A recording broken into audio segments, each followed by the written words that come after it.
Assalamualaikum warahmatullahi wabarakatuh.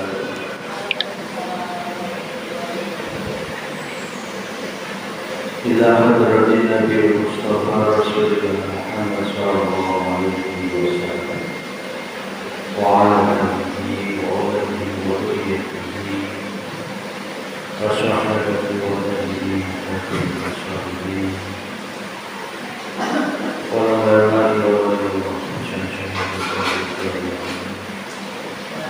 ويا ربي أمهرهم وحيد جيبا من مسؤوليتك ويا ربي أمهرهم وفرشتك والبكسك ويا ربي جميع الكفر من المسلمين والمسلمات والمؤمنين والمؤمنات خصوصا في قرية رسالة اللهم اغفر وارحمهم وعافهم وارحمهم الوالدين. أعوذ بالله من الشيطان الرجيم. بسم الله الرحمن الرحيم. الحمد لله رب العالمين الرحمن الرحيم مالك يوم الدين. إياك نعبد وإياك نستعين اهدنا الصراط المستقيم صراط الذين أنعمت عليهم غير المغضوب عليهم ولا الضالين. بسم الله الرحمن الرحيم. الحمد لله رب العالمين. الحمد لله على نعمة الإيمان. الحمد لله على نعمة الإسلام. أشهد أن لا إله إلا الله وأشهد أن محمدا رسول الله. اللهم صل على سيدنا محمد وعلى آل سيدنا محمد صلى الله عليه وسلم. بسم الله الرحمن الرحيم. سبحان الذي أسرى بعبده ليلا من المسجد الحرام إلى المسجد الأقصى الذي باركنا حوله لنريه من آياتنا. اللهم صل على سيدنا محمد وعلى آل سيدنا محمد صلى الله عليه وسلم. Alhamdulillah, alhamdulillah masyaallah biasa dikumpulkan biasa dikumpulkan oleh Allah di majelis pengajian Selasa sore. Dan alhamdulillah pada kesempatan sore ini kita masih diberikan kesehatan, masih diberikan iman takwa. Meskipun cuaca hujan, tetapi alhamdulillah kita tetap diridhoi oleh Allah, tetap digerakkan oleh Allah untuk thalabul ilmi, untuk menuntut ilmu. Karena nikmat ilmu, nikmatnya kita bisa merasakan cahaya ilmu tidak bisa digantikan dengan apapun. Badan yang sehat, harta yang melimpah, jika dibandingkan dengan kenikmatan kita diberi cahaya ilmu oleh Allah, maka tidak ada bandingannya. Apalagi dengan cahaya ilmu itu Allah memberikan cahaya nur ma'rifatnya, memberikan cahaya pengenalannya kepada hati kita yang gelap gulita. Maka bersyukurlah ibu-ibu yang terpilih, ibu-ibu yang dipilih oleh Allah untuk tetap datang meskipun hujan deras. Berarti itu tanda Allah memberikan ridhonya kepada panjenengan semua. Shalawat serta salam semoga tercurahkan ke junjungan Nabi Agung Muhammad Sallallahu Alaihi Wasallam. Dengan pertolongan Allah melalui kanjeng Nabi, kita semuanya dapat mengenal Islam, dapat mengenal iman kepada Allah, sehingga semoga kita semuanya tertolong menjadi umat yang diridhai oleh Allah Subhanahu wa Ta'ala. Suara saya kedengaran enggak? Alhamdulillah. Subhanalladzi asra bi'abdihi laylan minal masjidil haram ilal masjidil aqsa alladzi barakna hawlahu linuriyahu min ayatina. Al-Isra ayat 1. Pada kesempatan sore ini tema yang akan kami sampaikan yaitu tentang hakikat Isra Mi'raj. Dan kita harus bagaimana dengan Isra Mi'raj itu? Karena kita sudah memasuki bulan Rajab, bulan Rajab yang secara syariat bentar lagi kita masuk bulan Ruwah. Bulan Ruwah masuk bulan puasa. Secara syariat banyak amalan-amalan yang harus baiknya kita lakukan, yaitu puasa di bulan Rajab. Syukur 3 hari, 5 hari, 7 hari atau 10 hari. Syukur Senin Kemisnya, syukur Ayyamul Bidnya di pertengahan bulan. Kalau nggak bisa minimal 1 hari di bulan ini sempetin puasa. Kalau nggak sempet lagi ya kebangetan. Tak ulangi, secara syariat minimal 3, 5, 7, 10 atau enggak Senin Kamisnya atau enggak Ayyamul Bidnya, minim-minim sehari di bulan Rajab ini usahakan puasa. Tetapi jangan melupakan puasa secara hakikatnya, tidak hanya puasa secara jasmaniah. Yang saya maksud tadi itu puasa syariat, puasa menahan haus, menahan lapar dari habis imsak sampai dengan maghrib.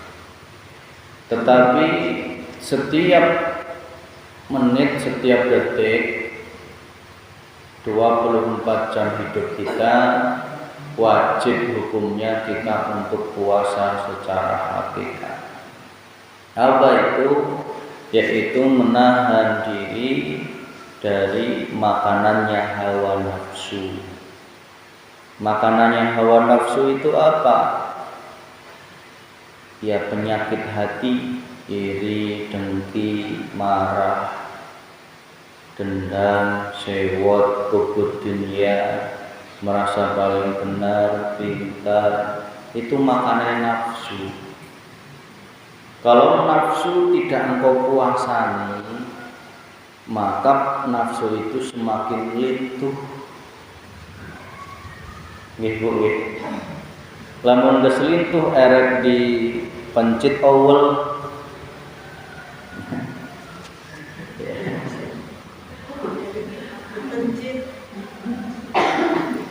Maka nafsu itu harus ulah diberek makan. Tadi wujudnya adalah kesenangan dunia. Kalau nafsu itu tidak engkau beri ngakanan, maka nafsu itu semakin kurus sehingga nafsu itu menjadi mati. Maka yang muncul adalah imanul haq. Iman yang hak hanya ada Allah di dalam hidup kita. Setiap tindak tanduknya kita tidak lagi ada yang namanya hawa nafsu. Karena nafsu itu sejatinya ada dua. Nafsu yang baik yaitu iman, nafsu yang buruk yaitu nafsu setan. Nek nafsu yang buruk itu enggak diberi makan, maka yang hidup adalah nafsu jiwa yang beriman kepada Allah Subhanahu wa ta'ala. Maka di bulan Rajab ayo minim sepoe wae. Syukur-syukur 3 poe. Syukur-syukur 5 poe. Maksimal 10 ulah tunggal poe. Puasa dohir. Tetapi yang paling penting yaitu puasa batin, puasa hakikat. Menahan nafsu kita dari makanannya hawa nafsu. Maka di bulan Ruah kita akan menjadi arwah, menjadi ruh yang siap untuk menghadap kesucian. Karena di bulan Rajab ini sudah dipersiapkan. Maka di bulan Ruah nanti ya secara syariat orang teh ingat ke kolot. Ngadoakeun, syukuran, kenduri, niatkan amal pahalanya dikirim ke almarhum almarhumah, mintakan ampun. Itu syariat. Hakikatnya setiap keluar nafas kita harus selalu sadar siapa yang telah menggerakkan kita. Ya. Setiap nafas kita kudu selalu sadar siapa yang berkuasa terhadap diri kita. Kalau diruntut, kita ini terlahir dari orang tua. Tak gitu nggih? Berarti darah daging ini ya sejatinya darah dagingnya orang tua. Berarti enggak ada bedanya. Kalau sudah gitu tidak ada kita niat untuk berbuat zalim terhadap orang tua. Ya. Tidak ada. Maka mumpung masih hidup di alam dunia, ya ayo kita sama-sama mengingat secara syariat berbuat baik, dan secara hakikatnya hati kita hanya menghadap kepada Allah Subhanahu wa ta'ala. Sehingga di bulan Ramadan nanti itu merupakan suatu gemblengan untuk jasmaniyah dan rohaniyah kita. Semoga kita disampaikan di bulan Ramadan. Amin ya rabbal alamin. Sehingga kita diberi kesempatan oleh Allah untuk mensucikan. Maka saya kasih waktu di bulan Ramadan nanti, sebelum Ramadan, tolong PR-nya hati, pekerjaan rumahnya hati yang masih belum terselesaikan, wajib hukumnya sudah harus selesai. Apa PR-nya hati? Apa PR-nya hati apa Bu? Jika engkau masih memiliki masalah hati dengan orang lain, bah suami, bah istri, bah anak, bah saudara, bah tetangga, bah siapapun, tolong segera diselesaikan. Karena apa? puasa kita ini biar tidak sia-sia. Sebenarnya hakikatnya nggak usah nunggu nanti. Ti ayeuna kudu geus teu boga pepanas dina hati. Coba diingat-ingat, dulu pernah punya masalah hati dengan kakak, dengan adik, dengan tetangga, saudara. Jika itu belum pernah ada maaf dan memaafkan, berarti itu belum terselesaikan.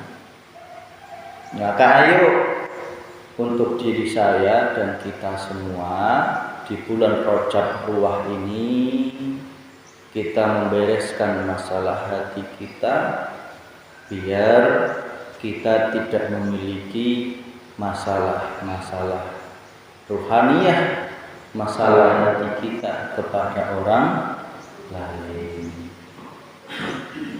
Kembali kepada materi kita pada sore ini, Subhana Maha Suci Alladzi, sapa iku alladzi yaiku Allah. Maha suci alladzi iku hidup iku Allah. Maha suci sapa iku alladzi hidup alladzi asra yang telah memperjalankan nungges ngelempangkeun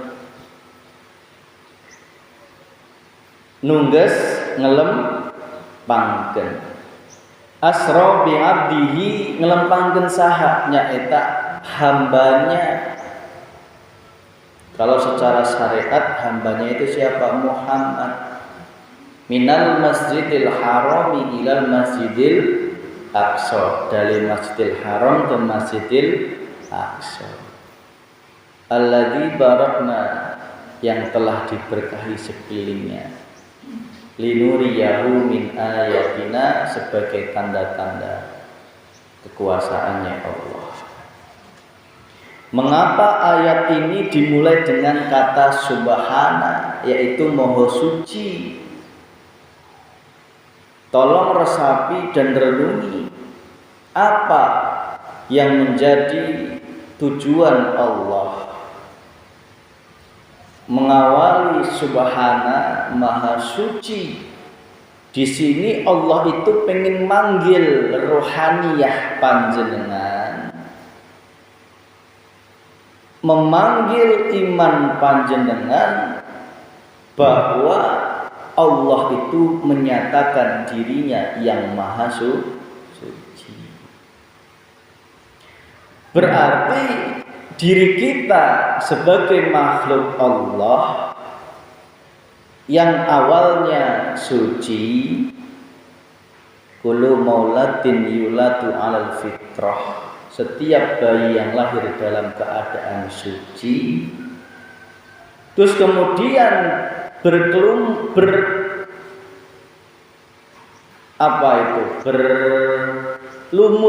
dengan dosa, maka wajib kita ini kembali ke fitrah agar kita ini sadar Tuhan kita Sang Maha Suci. Maka diri kita tidak akan bisa mengalami Isra dan Mi'raj seperti Kanjeng Nabi manakala hati kita belum disucikan. Banyak manusia yang memahami Isra Mi'raj itu hanya cerita, tidak menjadikan Isra Mi'raj itu sebagai tuntunan hidup kita. Ingat kata Kanjeng Nabi, Qul in kuntum tuhibbunallah, katakanlah hei manusia, tuhibbunallah, jika panjenengan betul-betul ngaku cinta kepadaku Allah, maka ikutilah aku. Fattabi'uni, ikuti aku Muhammad. Kita ini wajib mengikuti apa yang dilaksanakan oleh Nabi Agung Muhammad sallallahu alaihi wasallam. Wa yaghfir lakum dunubakum, maka aku akan mengampuni dosa kalian semua. Di situ ayat yang mewajibkan apapun yang Rasulullah kerjakan baik zahir maupun batin, kita wajib untuk mengikutinya. Berarti kalau Rasulullah di-Isra Mi'rajkan oleh Rasulullah, oleh Allah, maka kita pun sebagai umatnya ya wajib untuk bisa Isra Mi'raj. Yes, sampai sini bisa diterima. Nah, nanti kalau di sini sudah bisa terima, kita bukakan bagaimana caranya. Maka insya Allah selama bulan Rajab ini kita fokus membahas tentang Isra Mi'raj, agar betul-betul nancep di hati kita ilmu tentang Isra Mi'raj. Kembali, jika panjenengan sudah menerima bahwa kita pun juga harus menjalani pengalaman spiritual seperti yang Rasulullah lakukan, berarti Allah memberikan clue atau petunjuk-petunjuknya bagaimana agar kita mampu betul-betul Isra wal Mi'raj seperti Rasulullah Muhammad sallallahu alaihi wasallam. Tolong dulur, jangan engkau terima syariat. Kalau engkau terima dengan ilmu syariat, pasti menentang. Apa iya sih kita itu bisa Isra Mi'raj seperti Rasulullah? Kembeleng temen. Lah gitu nggih. Itu kan Nabi, itu kan Rasul. Apa iya kita bisa seperti beliau? Dulur, Allah sudah mengingatkan melalui Al-Kahfi 110. Qul inama ana basarun mislukum. Hei Nabi, katakan aku ini sama dengan engkau. Nabi suruh ngomong kepada kaumnya, aku Nabi ini, Nabi Muhammad itu ya sama dengan kalian, kebanyakan manusia. Basarun mislukum itu artinya sama, memiliki sifat basariyah seperti kebanyakan manusia. Maka buka hati kita, jangan mau terdogma oleh pemikiran-pemikiran selama ini yang memutus ilmu hakikat ini, sehingga sampai matek, sampai tuwek ora bakal ketemu Gusti Allah. Meskipun sholatnya jengkang-jengking, meskipun puasane saben hari, meskipun hajinya bolak-balik, tetapi ketemunya siapa? Yaitu kesenangan dunia. Wujudnya ingin dihormati, dihargai, pahala surga, penglarisan, usaha sukses. Pokoknya yang di hatinya itu isinya hanya kenikmatan yang menipu. Kembali, apa syarat utama agar kita Isra dan Mi'raj? Apa itu Isra? Isra yaitu perjalanan dari Masjidil Haram ilal Masjidil Aqsa. Apa itu Mi'raj? Perjalanan dari Masjidil Aqsa menuju Sidratul Muntaha. Nanti kita bahas. Luas ini ilmunya. Maka tolong direnungi, diresapi. Perjalanan Isra secara syariat yang dialami Rasulullah adalah dijalankannya Rasulullah di suatu malam di sepertiga malam dari minal masjidil harami ilal masjidil aqsa. Apa hakikat makna dari perjalanan Isra ini? Ini melambangkan perintah kepada kita sebagai umatnya untuk melaksanakan lahu syariat. Berbuat baik dari rumah satu ke rumah yang lain. Berbuat baik dari rumah ke sawah, dari rumah ke masjid, dari rumah ke manapun, itu merupakan laku Isra. Apa laku Isra? Yaitu lakunya jasmaniyah. Jenengan berlaku apapun itu akan menjadi Isra kalau ngerti ilmunya. Apa itu Mi'raj? Yaitu pengalaman rohaniyah Kanjeng Nabi Agung Muhammad sallallahu alaihi wasallam minal Masjidil Aqsa menuju Sidratul Muntaha. Kita sebagai umatnya ya wajib untuk Mi'raj. Apa itu Mi'raj? Yaitu laku hati kita untuk wajibnya ruhaniyah berketemu atau ma'rifat kepada Allah Subhanahu wa ta'ala. Mas, apa berarti kita Isra Mi'raj harus ke Masjidil Haram, Masjidil Aqsa? Enggak.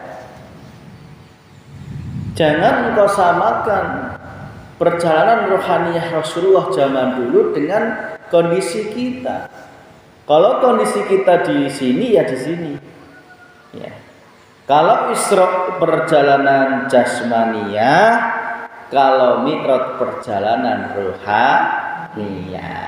Nanti terbuka apa itu langit sab 1, 2, 3, 4, 5, 6, 7, Sidratul Muntaha, Mustawa Ars, itu akan terbuka dengan sendirinya.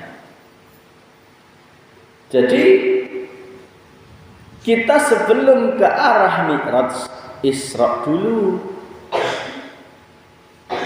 Paham ya? Sebelum ke arah Mi'raj harus Isra dulu.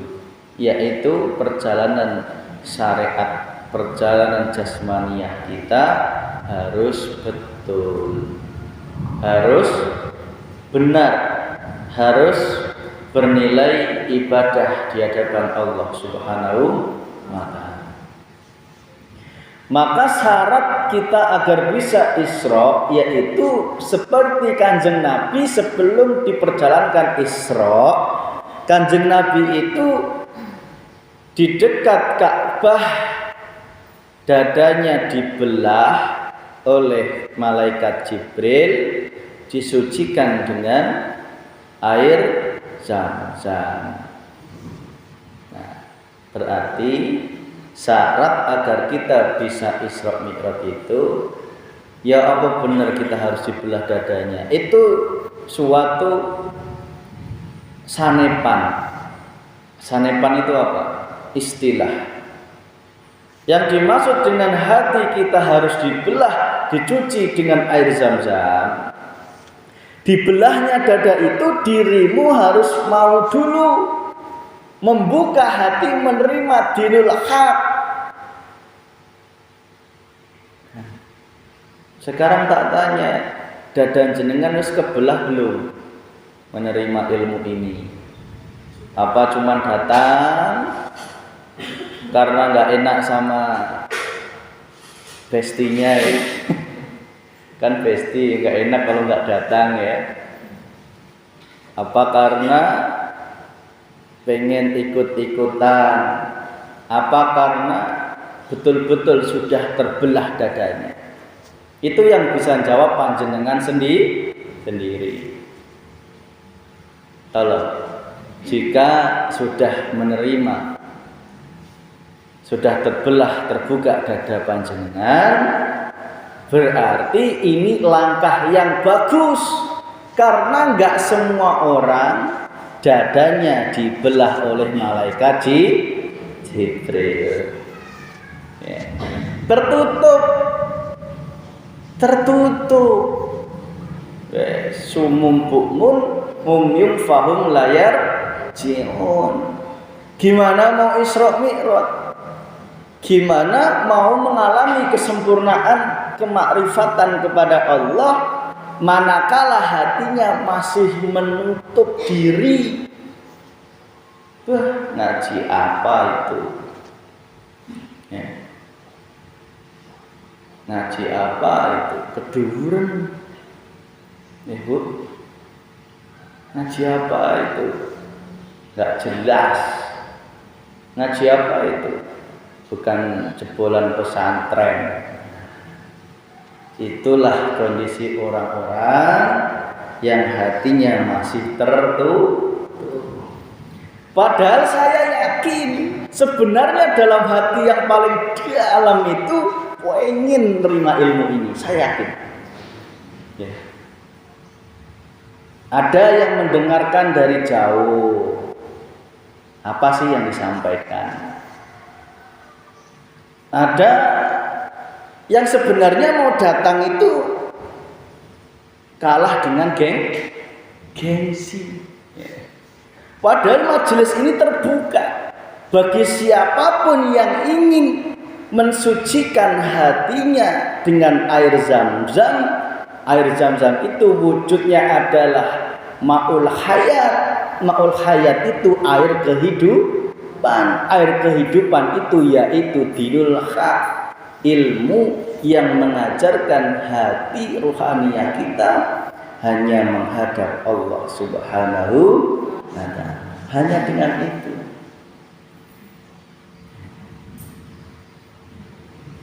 Pengen sebenarnya mau ikut pengajian, tetapi gengsi.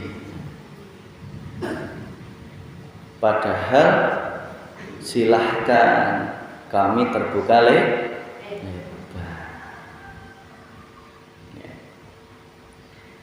Maka bagi kita yang sudah dibelah dadanya oleh Allah, cirinya adalah hati kita sudah mulai menerima apa-apa yang disampaikan dan siap untuk disucikan. Berarti jenengan dadanya sudah siap dibuka, ya kudu siap hatinya disuci. Ini enggak gampang loh Bu, hati disucikan ini. Allah banyak cara untuk mensucikan hati jenengan. Ada yang diuji dengan harta, sakit, suami, anak, istri.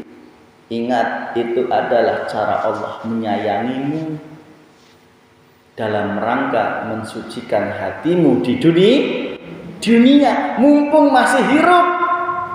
Dan kelamun di alam kubur mual daek mual bisa istighfar. Kesempatan kita itu hanya di sini. Lah kalau engkau mau menerima, membuka dada hatimu aja belum mau, bagaimana Allah akan mensucikan hatimu, bos? Enggak bisa. Meskipun ibadahmu sundul langit sekalipun, tidak akan menjadikan hatimu bersih dari kekotoran hawa nafsu. Buktinya apa? Jawaban dewe, hati kita masih berpenyakit. Betul no? Betul nggih Bu? Nah. Maka yo dulurku sening syariat, lekas-lekaslah dirimu masuk thariqah. Dulurku sening thariqah, lekas-lekaslah dirimu masuk ke hakikat. Dulurku sening hakikat, lekas-lekaslah dirimu masuk ke istighfar. Ojo ublek-utek ning sare saja. Ketika ma'ul hayat, air kehidupan, ilmu yang wujudnya ilmu ini sudah digerojokkan oleh Allah, itu merupakan proses pembersihan. Dengan diri jenengan selalu datang pengajian, sadar enggak sadar hati jenengan sedang diresiki, dipreteli siji-siji penyakitnya Gusti Allah, sedang dibersihkan. Seperti Rasulullah yang hatinya dicuci oleh air Zam-Zam. Jadi air Zam-Zam itu jangan kau jadikan apa? Tuhan. Dengan air Zam-Zam bisa menyembuhkan. Bos, sing nyembuhkan iku Gusti Allah. Maka berarti jenengan saat ini seperti si perjalanannya Rasulullah yang sedang dibuka dadanya, dibersihkan hatinya oleh ma'ul hayat. Nek dulu jenengan belum sadar, merasa paling bener, merasa paling pinter, hebat, merasa paling alim, itu suatu kotoran hati. Sekarang wis sadar. Tak gitu nih Bu? Sadar sekarang ya? Oh, jebule inna sholati wa nusuki wa mahyaya wa mamati lillahi rabbil alamin. Gusti Allah, sak temene salatku, ngibadahku, uripku lan matiku ya hanya untuk Allah. Nah, berarti hati jenengan melalui proses pembersihan agar betul-betul bisa menjadi syarat subhanalladzi maha suci Allah untuk memperjalankan panjenengan menuju laku zuhriyah dan kesempurnaan batiniyah. Subhanalladzi asra, yang telah memperjalankan bingabdihi. Tidak mungkin jika hatimu sudah bersih alias hatimu masih kotor, engkau akan sadar bahwa kita ini sedang Isra, sedang diperjalankan oleh Allah. Tidak mungkin sadar ke situ. Ya. Pasti kesadarannya itu masih nuduh, masih ada pengakuan dirimu yang bergerak, dirimu yang jalan, dirimu yang alim, dirimu yang ibadah, dirimu yang kerja. Tidak sadar bahwa semua itu adalah proses Isra, hanya dijalankan oleh Allah Subhanahu wa ta'ala. Gak mungkin itu wujud dirimu, hatimu masih kotor. Berarti tanda-tanda hatimu sudah bersih, dibersihkan oleh Allah tatkala di dalam hatimu sudah hilang al-iktimat, pengakuan. Apapun aktivitas yang engkau kerjakan, bah beol, bah kekep, bah makan, bah apa Bu?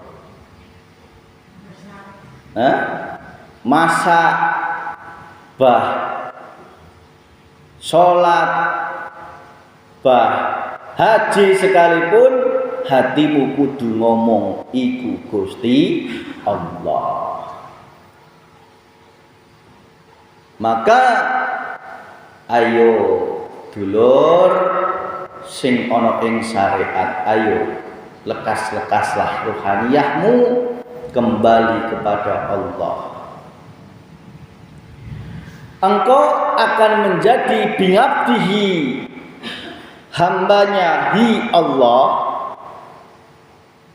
maka syarat utamanya dirimu sudah harus bersih dari kekotorannya hati. Apa kekotorannya hati? Yaitu nafsu paru-paru, enek, jengkel, dendam, sewot, dendam, apa mana?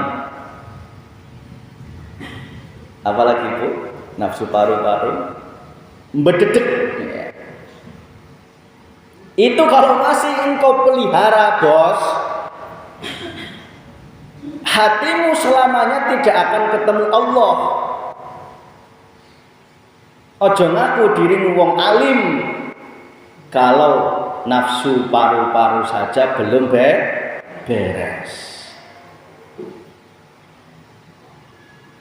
Komok nafsu perut, nafsu lawamah, ubud dunia, cinta kita terhadap dunia. Apa wujud nyata cinta dunia? Dirimu ada pengakuan harta itu milik saya. Tidak mentajalikan bahwa harta itu sejatinya miliknya Gusti Allah. Maka engkau akan memunculkan berbagai macam penyakit hati, yo sombong, lah gitu ya. Merasa paling sugih, ya pelit, wong itu aingmu bisa nyangan, lah gitu ya. Ya takabur, riya, sum'ah. Ketika engkau bahkan tidak memiliki harta, engkau menggunakan berbagai cara agar bisa memenuhi hawa nafsumu, agar bisa dipenuhi yang namanya sugih bondo, sugih jabatan, sugih wanita. Apa baik dilakoni? Jalur kiri dilakoni, jalur kiai ya dilakoni, saking pengen menjadi hambanya harta. Orang ana bedane bos, mbah dukun, mbah kiai, nek hatimu masih madhep selain Allah, di situ hatimu masih berpenyakit. Ayo. Jalur kiri ya ono resikonya. Pasti butuh tumbal. Bah bojo, bah anak, bah saudara, kadang tetangga, kadang orang lewat. Wes kabeh ditumbalke. Tetapi jangan lupa melalui amalan-amalan pun titi wancine juga bakal nagih tumbal. Wes lerenono manuto. Ya. Percaya apa yang kami sampaikan ini hak. Betul. Amalan-amalanmu yang masih menghadap dunia, tolong lerenono.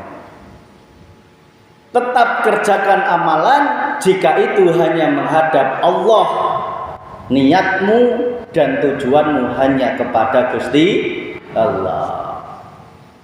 Mas, aku pengen anakku pinter. Ya sinau.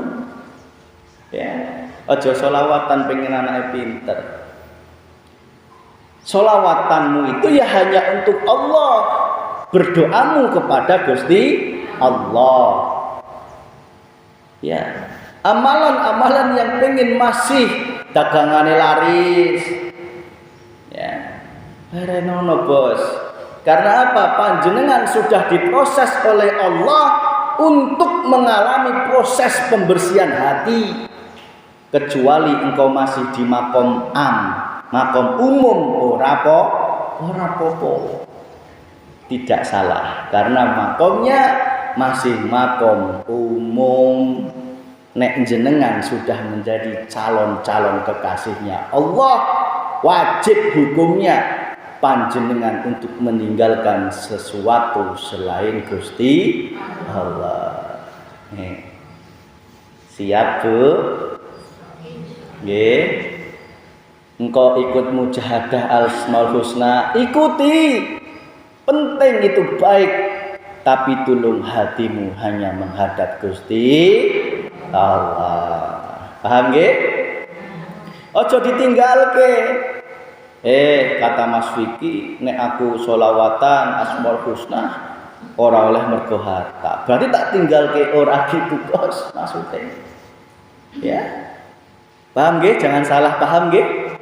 Maksudnya tujuanmu ibadah wala yusyrik bi ibadatihi rabbihi ahada. Jelas.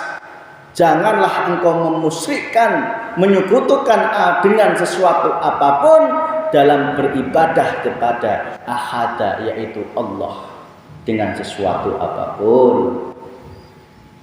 Ayo dulur, ibadah kita sing lurus. Ibadah kita sing lurus. Ibadah kita betul-betul ini wajahtu wajhiyah. Betul-betul wajahnya ruh panjenengan ini menghadap Allah. Mas, emang wajahnya ruh itu seperti apa? Apa wajahnya mirip saya ini yang cantik? Enggak. Bisa jadi wajah jenengan cantik, wajah ruhnya peteng dedet. Bisa jadi wajah jenengan mungkin kurang cantik, tetapi wajah ruh jenengan padan jinglang. Jangan engkau bayangkan wajah ruhaniyah itu seperti wajah jenengan dohir. Enggak. Ya, enggak. Wajah ruhaniyah manusia itu cuma dua. Wajah yang gelap atau wajah yang bercahaya. Iman yang hak atau iman yang masih menyekutukan Gusti Allah.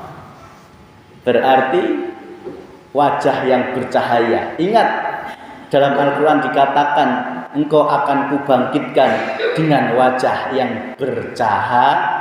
Artinya apa? Jika di dunia dirimu sudah bisa bertuhan Allah, maka wajahnya ruhaniyah jenengan itu laksana cahaya yang sejuk, cahaya yang senantiasa menerangi, bukan cahaya yang gelap, cahaya yang peteng dedet, bukan, tetapi cahaya yang senantiasa rahmatan lil alamin, memberi rahmat kepada seluruh alam. Apa wujudnya wajah ruh? Yaitu iman. Iman itu wajah ruh kita, Bu. Jangan kau bayangkan ruh jenengan itu kayak wajah jenengan, enggak.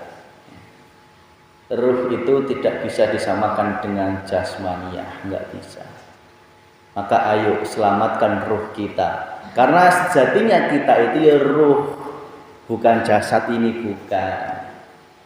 Sejatinya panjenengan itu ruh ya, bukan jasmani ya.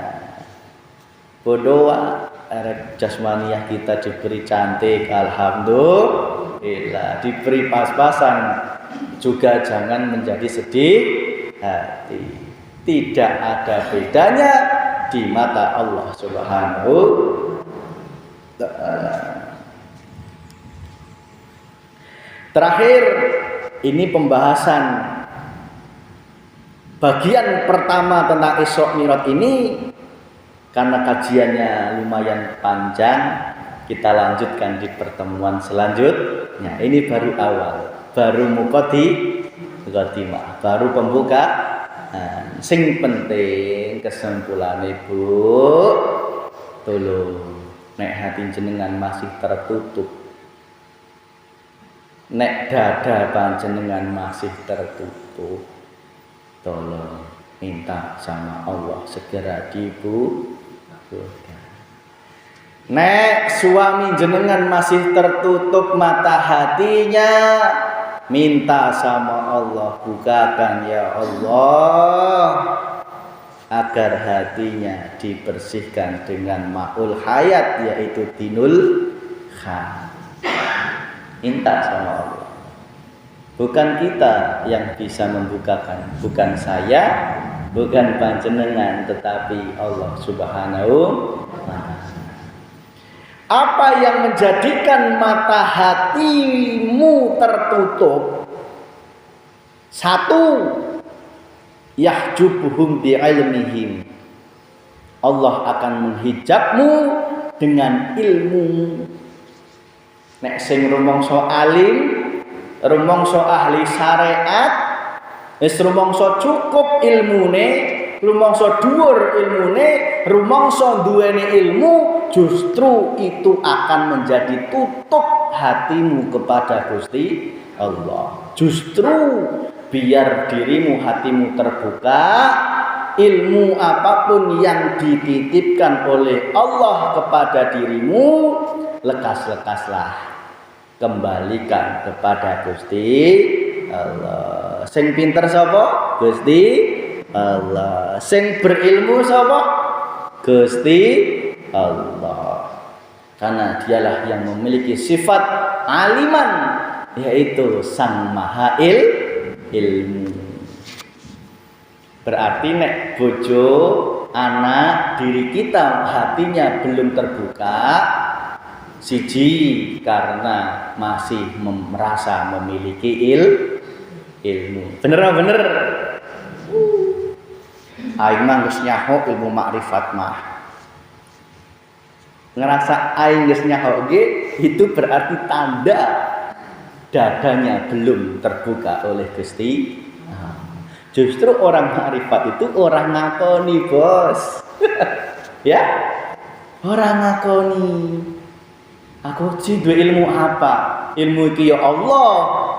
Nah gitu nggih. Ilmu macul ya Allah, ilmu goreng mendoan ya Allah sing duweni. Kita ini betul-betul tidak memiliki ilmu apapun, titik. Kedua, yahjubuhum bi'ibadatihim. Yang menjadikan dadamu tertutup itu adalah ibadahmu. Maksudnya bukan berarti nggak boleh ibadah, tetapi rumangsa pengakuanmu terhadap ibadahmu itulah yang menjadikan tutupnya hatimu tebal kepada Allah.